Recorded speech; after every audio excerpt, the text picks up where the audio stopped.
పవన్ కళ్యాణ్ సినిమాలో ఛాన్స్ అనగానే ఎగిరి గెంతేసేది సంజన. సినిమాలో ఈ భామ కనిపించిన సన్నివేశాలు తక్కువే. పవన్ కళ్యాణ్ సినిమాలో ఛాన్స్ అనగానే ఎగిరి గంతేసింది సంజన.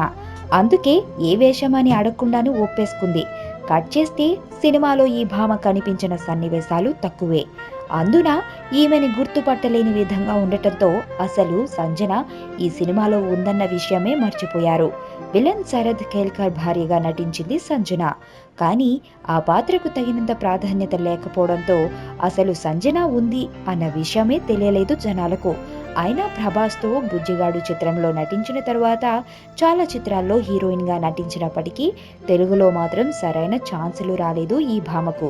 అందుకే పవన్ సినిమా అనగానే ఎగిరి గంతేసి నటించింది. పాపం, కానీ ఏం లాభం, సినిమా ఘోర పరాజయం పాలైంది. కలూరి సంతామని నా పేరంటే తెలియనోళ్ళు లేరే జాని, వయసు లెక్క సీక్రెటు గాని నన్నడగ మాక అంటాంది జారేవుని.